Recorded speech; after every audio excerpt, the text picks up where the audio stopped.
এক careless boxer বাবা তার কিউট ছেলেকে টাকার বিনিময়ে অন্যর কাছে দত্তক দিয়ে দেয় যাতে করে সে একটি রোবট কিনতে পারে। মুভিতে এমন একটি ফিউচার দেখানো হয়েছে যেখানে রোবট বক্সিং অনেক জনপ্রিয়, কিন্তু ঘটনাক্রমে তার ছেলে এমন এক রোবট আবিষ্কার করে ফেলে যা রীতিমতো বক্সিং ওয়ার্ল্ড কাঁপিয়ে দেয়। আর শেষে এমন সকল ঘটনা ঘটতে থাকে যা তোমাকে পুরোই অবাক করে দেবে। এছাড়াও এই মুভিতে যে কিউট ছেলেটি রয়েছে তুমি তার মায়ায় পড়তে বাধ্য হবে। বলছিলাম 2011 সালে মুক্তিপ্রাপ্ত action sci fi sports movie real স্টিলের কথা। মুভিটি এক কথায় অসাধারণের উপর অসাধারণ, তাই ঝটপট রেডি হয়ে যাও পুরো এক্সপ্লেনেশনটি দেখার জন্য। তো আর পেঁচাল না পেরে চলো শুরু করে দেই আমাদের আজকের এক্সপ্লেনেশন। মুভির শুরুতেই আমরা চার্লির সাথে পরিচয় হই। চার্লি ছিল একজন রিটায়ার্ড বক্সার, সেই সাথে সে একজন কেয়ারলেস বাবাও ছিল।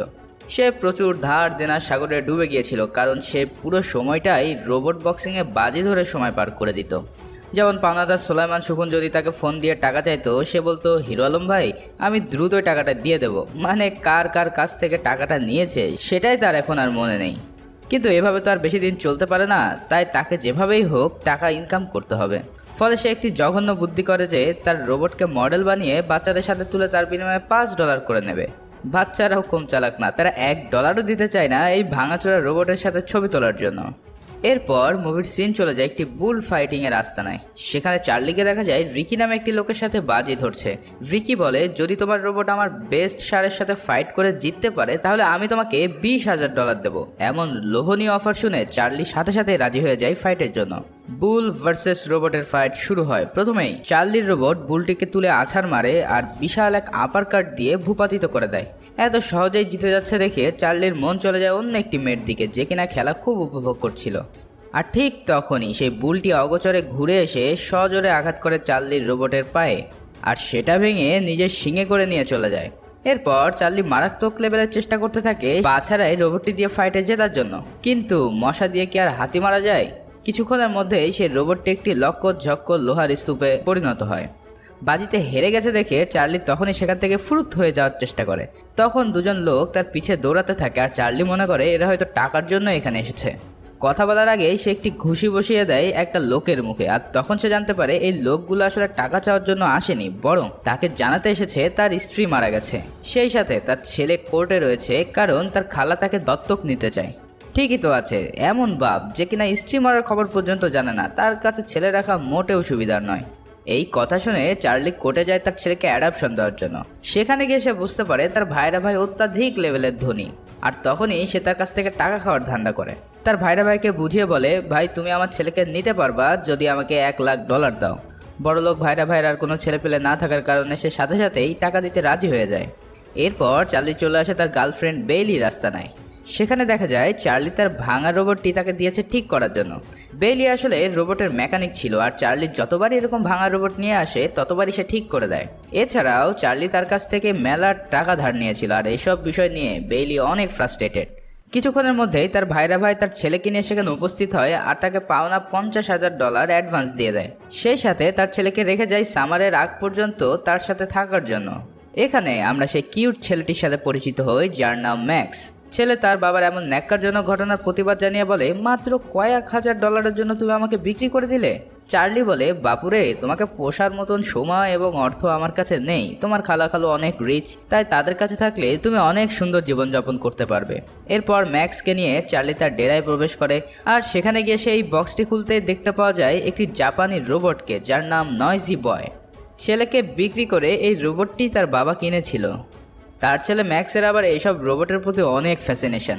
সেই রোবটটি দেখে অনেক খুশি হয়ে যায়, আর চার্লি তখন রোবটটিকে ভয়েস কমান্ড দিয়ে টেস্ট করতে থাকে। কিন্তু রোবটটি রোবটের মতোই ঠায় দাঁড়িয়ে থাকে। এটা দেখে চার্লি অনেক রাগারাগি করতে থাকে যে তাকে ভুলভাল জিনিস দিয়ে দিয়েছে।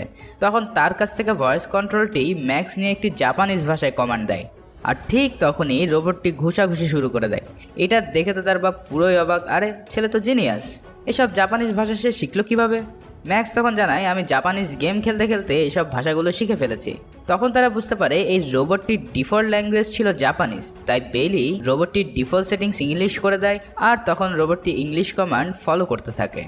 চার্লি তখন রোবটটিকে নিয়ে দ্রুতই ফাইট করার জন্য বেরিয়ে পড়ে, কিন্তু তার ছেলে বলে, আমাকে না নিয়ে গেলে গাড়ির চাবি আমি নালায় ফেলে দেবো। চার্লি তো কোনোভাবেই তাকে নিতে চায় না, কিন্তু আর কোনো উপায় না পেয়ে ছেলের ব্ল্যাকমেলের কাছে তাকে পরাজিত হয়ে যেতে হয়।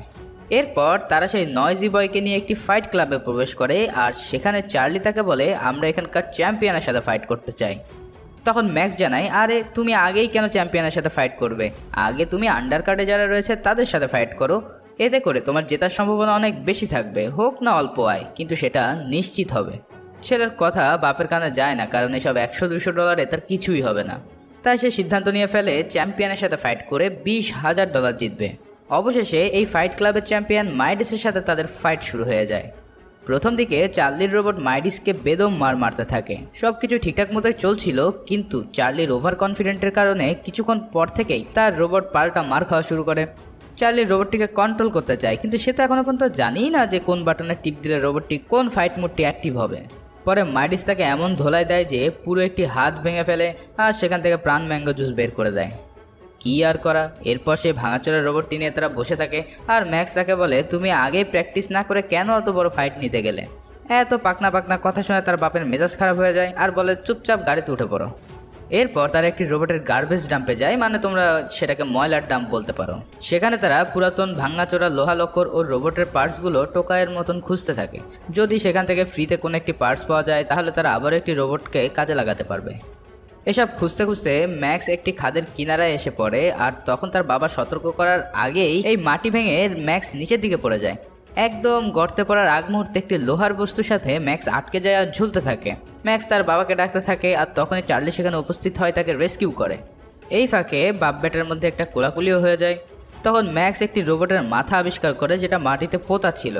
এই রোবটটি তার প্রাণ বাঁচিয়েছে দেখে ম্যাক্স এই রোবটটিকে তার সাথে নিতে চায়, কিন্তু তার বাবা ভাঙড়ি মাল হিসেবে এই মালটা নিতে চায় না আর বলে যদি নিতেই চাও তাহলে নিজে খুঁড়ে বের করে নিয়ে আসো। তখন ম্যাক্স সেই ভাঙড়ি রোবটটিকে সারা রাত ধরে খুঁড়তে থাকে আর সকালবেলা নিয়ে আসে তার বাবার কাছে। পরে তারা চলে যায় বেইলির আস্তানায়। বেইলি তো খুব রাগ যে কেন এই জাপানিজ রোবটটিকে ভেঙে চুরে নিয়ে এসেছে। তখন ম্যাক্স সে ভাঙড়ি রোবটটিকে দেয় ঠিক করার জন্য। বেইলি সেটা দেখে বলে এটা অনেক পুরাতন মডেলের একটি রোবট, আর একটু পরেই সে এর পিছনে গাড়ির মেকানিকের মতন দুটো গুঁতো দিতেই রোবটটি চালু হয়ে যায়। মজার ব্যাপার হচ্ছে এই রোবটটি সামনে থাকা মানুষকে স্ক্যান করে ঠিক তার মতন মুভমেন্ট করতে পারত, যাকে বলে শ্যাডো ফাংশনাল রোবট। এটা দেখে বেইলি বলে এই যুগে এমন ম্যানুয়াল রোবট সত্যিই অনেক রেয়ার। ম্যাক্স যেরকম করতে থাকে রোবটটিও তাকে ফলো করে তাই করতে থাকে। বিষয়টি দেখে ম্যাক্সের অনেক ভালো লাগে আর বেইলি তাকে একটি রিমোট কন্ট্রোল সেট করে দেয় যাতে রিমোট দিয়ে সেই রোবটটিকে চালাতে পারে। এরপর ম্যাক্স রোবটটিকে পানি দিয়ে পরিষ্কার করলে তার বুকের কাছে একটি নাম দেখতে পায়। রোবটটির নাম ছিল অ্যাটম। ধোয়া মোছা শেষ করে রোবটটিকে নিয়ে হাজির হয়ে যায় তার বাবার সামনে আর বলে এই রোবটটি দিয়ে আমি এখন ফাইট করতে চাই। চার্লি বলে রোবটটি 2014 সালের সেকেন্ড জেনারেশনের রোবট, আর এই জেনারেশনের রোবটের কাছে সে 1 মিনিটও দাঁড়াতে পারবে না। এটা দিয়ে খালি তুমি হাই হ্যালোই বলতে পারবা, কিন্তু এটা কখনোই ফাইট করতে পারবে না। কিন্তু ম্যাক্স অনেক কনফিডেন্ট যে এই রোবট দিয়ে সে ফাইট করতে পারবে। আর এদিকে চার্লির হাতে আর কোনো রোবট না থাকার কারণে সেই বিষয়টিতে রাজি হয়ে যায়। ম্যাক্স ইতিমধ্যে এই রোবটটির মায়ায় পড়ে যায়। এটা তার জীবন বাঁচিয়েছে আর দ্বিতীয়ত এটা সকল মুভমেন্ট ফলো করতে পারে। তখন ম্যাক্স অ্যাটমকে নিয়ে রাস্তায় হাঁটতে বের হয়। ম্যাক্সের মনে হয় অ্যাটম তার সাথে কথা বলতে পারে কিংবা তার মনের কথা বুঝতে পারে। অ্যাটমকে নিজের বন্ধু হিসেবে মেনে নিয়ে সে সারা রাত মজা করতে থাকে। এরপর ম্যাক্স আর চার্লি মিলে একটি বক্সিং ফাইট চ্যাম্পিয়নশিপ দেখতে যায়, যেখানে চার্লির লক্ষ্য থাকে অ্যাটমের জন্য কোনো একটি স্পন্সরশিপ পাওয়া যায় কিনা সেটা খোঁজার জন্য। সেখানে গিয়ে ম্যাক্স দেখতে পায় এই পৃথিবীর সবচেয়ে ভয়ঙ্কর এবং নাম্বার 1 বক্সিং রোবট জিউসকে, যাকে কিনা রোবট বক্সিংয়ের ফ্লোয়েড মেওয়েদার বলা হয়। এখনও পর্যন্ত কোনো রোবট তাকে হারাতে পারেনি। ম্যাক্স তার খুবই বড় একজন ফ্যান আর সামনাসামনি তাকে দেখার সুযোগ পেয়ে তো সে ভীষণ খুশি। এদিকে চার্লি তার বন্ধুর কাছে গিয়ে হেল্প চায়, কিন্তু তার বন্ধু জানিয়ে যায় যে তোমার বিগত দিনের রিপোর্ট খুবই খারাপ এবং কোনো ম্যাচে তুমি জিততে পারোনি, তাই তোমার রোবটের পিছনে টাকা ইনভেস্ট করা মানে তার জলে ফেলে দেওয়া। ফলে সেখান থেকে তাকে নিরাশ হয়ে আবারও ফিরে আসতে হয়। পরের দিন সকালে চার্লি ও ম্যাক্স একটি নিচু স্তরের ফাইট ক্লাবে যায়, যেখানে সব গুন্ডা পান্ডার টাইপের রোবটগুলো ফাইট করে থাকে। ম্যাক্স কনফিডেন্ট হয়ে একজনের রোবটকে চ্যালেঞ্জ করে আর সেই লোক ম্যাক্সের এই ওল্ড মডেল দেখে বলে তুমি যদি 1 রাউন্ড পর্যন্ত টিকে থাকতে পারো তাহলে তোমাকে $1000 দেওয়া হবে। ম্যাক্স সাথে সাথে রাজি হয়ে যায় আর দুজনের মধ্যে ফাইট শুরু হয়। প্রথম থেকে এই অপোনেন্টের এই রোবটটি অ্যাটমকে অ্যাটাক করতে থাকে। চার্লি ম্যাক্সের কাছ থেকে কন্ট্রোল হ্যান্ড ওভার করতে চায়, কিন্তু চার্লি জানায় সেই ফাইটটি নিজেই পরিচালনা করতে চায়। এক পর্যায়ে প্রতিপক্ষ রোবটটি অ্যাটমকে এমন এক পাঞ্চ মারে তাতে অ্যাটম মাটিতে পড়ে বন্ধ হয়ে যায়। প্রথম রাউন্ড শেষ হতে আর মাত্র 30 সেকেন্ড বাকি ছিল। ঠিক তখনই বাংলা সিনেমার মতো ম্যাক্স তার কানের কাছে গিয়ে কিছু একটা বলতেই অ্যাটম জেগে যায় আর প্রথম রাউন্ডেই তারা সার্ভাইভ করে ফেলে। এরপরে তারা $1000 জিতে যায়, কিন্তু প্রতিপক্ষ রেগে গিয়ে বলে, তুমি যদি পুরো ম্যাচ আমার রোবটকে হারাতে পারো তাহলে আমি তোমাকে ডাবল টাকা দেবো। এটা শোনার সাথে সাথেই ম্যাক্স রাজি হয়ে যায় আর এবার সে তার বাবা চার্লির কথা শুনে ফাইট টেকনিক পাল্টে ফেলে। এর ফলে অ্যাটম এবার একটি সুপার আপারকাটের মাধ্যমে প্রতিপক্ষ রোবটটিকে নক আউট করে দেয় আর সেই ফাইট ম্যাচটি তারা জিতে যায়। এরপর সেখান থেকে একজন লোক চার্লিকে অফার করে আরও একটি ফাইটের জন্য, যেখানে যদি সে জিততে পারে তাহলে সে $4000 পেয়ে যাবে। চার্লি অফার পেয়েই রাজি হয়ে যায়। সেই রাতে ম্যাক্স কাটিয়ে দেয় তার রোবটটিকে আপগ্রেড করার জন্য। সকালে আমরা দেখতে পাই ম্যাক্স তার রোবটের সাথে ড্যান্স করছে আর তার ড্যান্স মুভগুলো তার বাবা চার্লি ফলো করছে। এখানে তাদের এই নাচের দৃশ্যটি সত্যিই অনেক চমৎকার ছিল। ওরা নাচানাচি করতে থাক আর এই ফাঁকে তুমি ছোট্ট করে একটি লাইক করে দিয়ে আসো আমার এই ভিডিওটিতে। এরপর চার্লি ম্যাক্সকে বলে, যখন ফাইট শুরু হবে তখন তোমার এই ড্যান্স টেকনিক সিগনেচার ব্র্যান্ড হতে পারে, তাই তোমাকে এটা অবশ্যই পরের ম্যাচ থেকে করতে হবে। এবার ম্যাক্স জানায় সে নয়েজি বয়ের যেই ভয়েস কন্ট্রোলটি ছিল সেটা অ্যাটমের ভিতরে সেট করে ফেলেছে, তার ফলে এখন থেকে অ্যাটমকেও ভয়েস কন্ট্রোল দিয়ে পরিচালনা করা যাবে। চার্লি তো এটা দেখে খুবই ইমপ্রেস হয়ে যায় আর বলে, এ তো বাচ্চা না, পুরাই আগুন।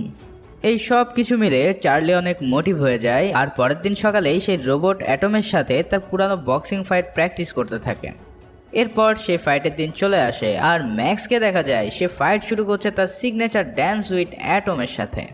এটা সবাই অনেক এনজয় করে আর সেই ফাইটটি খুবই ইজিভাবে অ্যাটম জিতে যায়। এরপর থেকে তারা আরও অনেক ফাইট করতে থাকে এবং একের পর এক ফাইট জিতে অ্যাটম হয়ে পড়ে পুরোই আনবিটেবল। সেই সাথে ম্যাক্স ও চার্লির পকেটে প্রচুর ডলার ঢুকতে শুরু করে। এদিকে তার এই জয়ের খবরগুলো দ্রুতই সারা দেশে ছড়িয়ে পড়ে আর মিডিয়া তাদেরকে নিয়ে অনেক হাইপ করতে থাকে। তখনই তারা অফার পেয়ে যায় ন্যাশনাল লিগ চ্যাম্পিয়নশিপ খেলার, যেখানে দেশের সব বড় বড় রোবট আসবে তাদেরকে ফাইট করার জন্য। এদিকে তাদের প্রথম খেলার দিন যখন তারা প্রস্তুতি নিচ্ছিল তখন তাদের ডাক পড়ে রোবট জিউসের টিমের তরফ থেকে। তারা দুজনেই বেশ অবাক হয়ে তাদের সাথে দেখা করতে যায়। সেখানে আমরা পরিচিত হই লিমকোভা নামে একটি মেয়ের সাথে, যে কিনা জিউস রোবটের ম্যানেজার ছিল। সে সরাসরি চার্লিকে অফার দিয়ে বসে অ্যাটমকে কেনার জন্য, যার বিনিময়ে সে $2 লাখ দিতে রাজি। এমন লোভনীয় অফার পেয়ে চার্লি তো এক বাক্যে রাজি হয়ে যায়, কিন্তু ম্যাক্স বলে অ্যাটম নট ফর সেল। সরাসরি রিজেক্ট করে দেওয়ার কারণে লিমকোভা অনেক অপমানিত হয়ে যায় আর রাগে গড় করতে থাকে।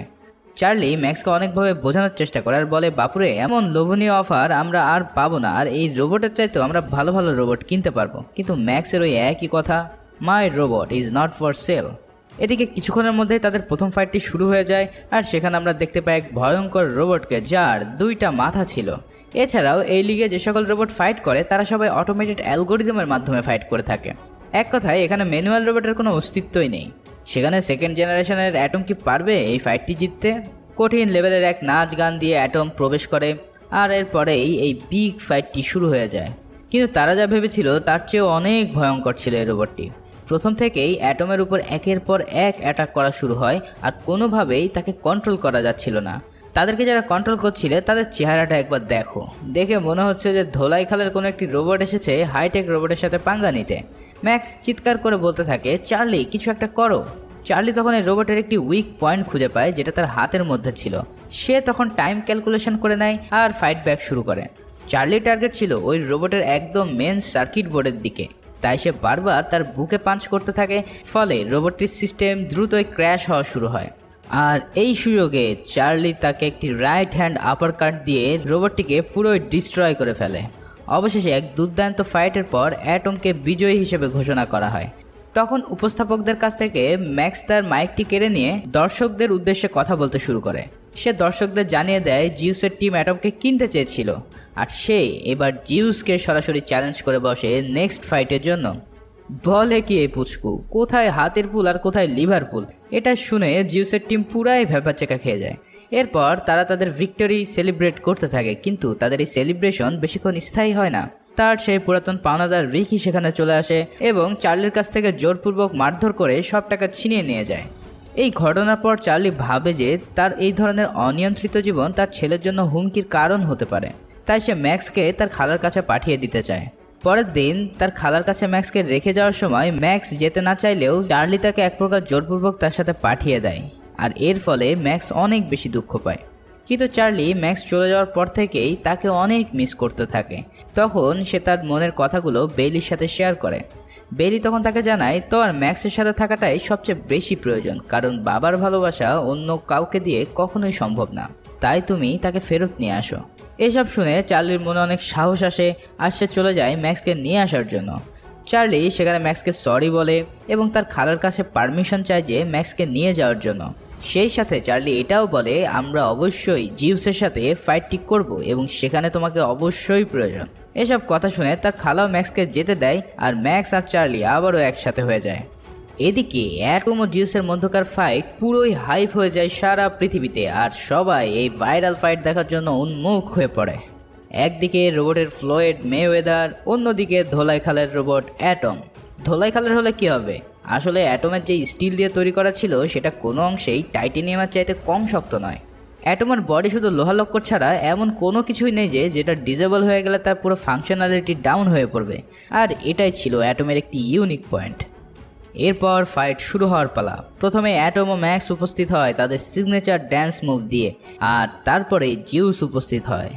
জিউস প্রায় 1.5 গুণ ছিল অ্যাটমের চেয়ে, আর সে যখন রিংয়ে ওঠে তখন কোনো রকম না হেঁটে বরং এক লাফ দিয়ে রিংয়ের ভিতরে চলে আসে। এইটা দেখে তো চার্লি পুরো ভড়কে যায়, আর এর কিছুক্ষণের মধ্যেই সেই বিগ ফাইটটি শুরু হয়ে যায়। কিন্তু প্রথম 5 সেকেন্ডের মধ্যেই জিউসের একটি শক্তিশালী পাঞ্চে অ্যাটম মাটিতে লুটিয়ে পড়ে। চার্লি যা ভেবেছিল তার চেয়ে কয়েক হাজার গুণ বেশি শক্তিশালী এই জিউস। অ্যাটম কোনো রকম মাটি থেকে উপরে ওঠার সাথে সাথে আবারও পাঞ্চ, এবং এই পাঞ্চের মাধ্যমে আবারও সে নকডাউন। চার্লি কি করবে ঠিক বুঝে উঠতে পারছিল না। অ্যাটম আবারও কোনো রকম উঠে পড়ে, কিন্তু জিউস তাকে অ্যাটাক করতেই থাকে এবং আবারও একটি পাঞ্চ মেরে নকডাউন করে দেয়। কোনো উপায় না দেখে চার্লি তখন অ্যাটমকে কর্নারে নিয়ে যায় আর এই রাউন্ডটি কোনো মতে টিকে থাকার জন্য কমান্ড দেয়।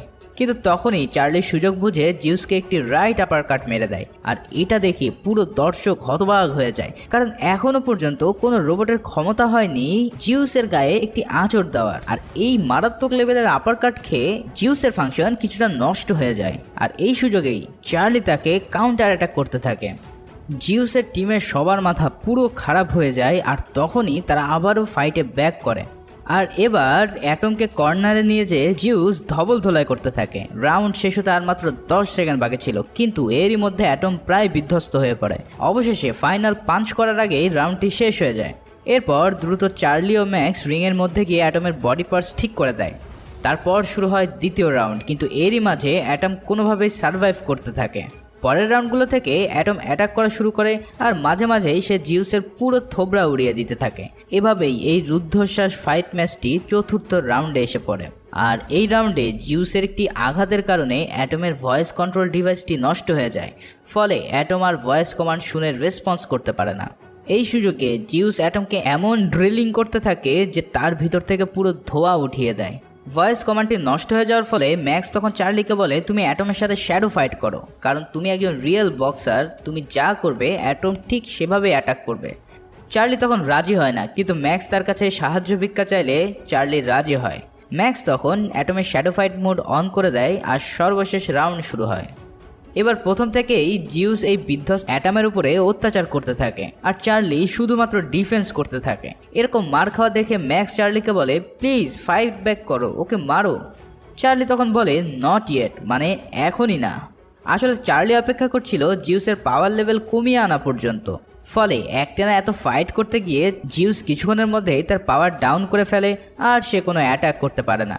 ঠিক তখনই চার্লি বলে এইবার সময় এসেছে ফাইট ব্যাক করার, আর এরপরেই সে ফাইট করা শুরু করে দেয়। চার্লি এবার নিজের বক্সিং খেলার মতন পাঞ্চিং করতে থাকে, আর সেটা দেখে অ্যাটম সে পাঞ্চ এবং মুভ ফলো করতে থাকে। বিশ্বাস করো, এই মুভির স্ক্রিপ্টটি লিখতে আমার 2 দিনেরও বেশি সময় লেগেছে, কারণ এই মুভির সিনগুলো এত ইমোশনাল এবং এত আনন্দের ছিল যে আমি বারবার স্ক্রিপ্ট লেখাগুলো ফেলে শুধু সিনগুলোই দেখছিলাম। সেই সাথে এই মুভির যে ব্যাকগ্রাউন্ড মিউজিক ছিল, উফ, জাস্ট ওয়াও। তাই তোমাদের সবাইকে রিকমেন্ড করব পুরো মুভিটি একবার হলেও প্লিজ দেখে নিও। কথা দিচ্ছি এই মুভিটি দেখার পর তুমি আনন্দে কাঁদতে বাধ্য হবে।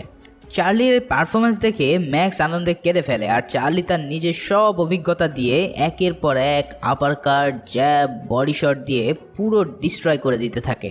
এইসব দেখে জিউসের টিমের প্রধান এসে ম্যানুয়ালি অপারেট করা শুরু করে, কিন্তু তাতে খুব একটা বেশি ফল আসে না, কারণ অপর প্রান্তে রয়েছে চ্যাম্পিয়ন চার্লি। আর সর্বশেষ একটি অ্যাটমিক আপারকাট দিয়ে প্রথমবারের মতন জিউসকে নকডাউন করে দিতে সক্ষম হয় অ্যাটম। তবে কিছুক্ষণের মধ্যে জিউস আবার উঠে দাঁড়াতে সক্ষম হয়, কিন্তু অ্যাটম আবারও জিউসকে অ্যাটাক করতে থাকে আর এরই মধ্যে ফাইনাল বেল বেজে ওঠে। এমন পারফরমেন্স দেখে পুরো স্টেডিয়াম অ্যাটম অ্যাটম বলে চিল্লাতে থাকে। কিছুক্ষণের মধ্যেই ফাইনাল রেজাল্ট চলে আসে এবং আকস্মিকভাবে এই ম্যাচটি জাজদের বিচারে জিতে যায় জিউস। এতে পুরো স্টেডিয়ামের দর্শক বিন্দু মাত্র বিচলিত হয় না, কারণ তাদের চোখে রিয়েল চ্যাম্পিয়ন হচ্ছে অ্যাটম। অ্যাটম সবার মন জয় করে নিয়েছিল এবং তারা অ্যাটমকে চ্যাম্পিয়ন হিসেবে মেনে নিয়েছিল। আর এই সুন্দর একটি মুহূর্ত দিয়ে মুভিটি এখানেই শেষ হয়। তো বন্ধুরা, আশা করি তোমাদের এই মুভি এক্সপ্লেনেশনটি অনেক ভালো লেগেছে, আর আরও ভালো লাগবে যদি তোমরা এই পুরো মুভিটি একবার দেখে থাকো। তাই আমার হাইলি রিকমেন্ডেশন রইল মুভিটি একবার হলেও দেখো। আর এই এক্সপ্লেন ভিডিওটি যদি তোমার ভালো লেগে থাকে একটি লাইক ও একটি সাবস্ক্রিপশন করার কথা ভুলো না কিন্তু। পরবর্তী ভিডিওতে আবার দেখা হচ্ছে, সে পর্যন্ত সবাই ভালো থাকো, সুস্থ থাকো, ধন্যবাদ।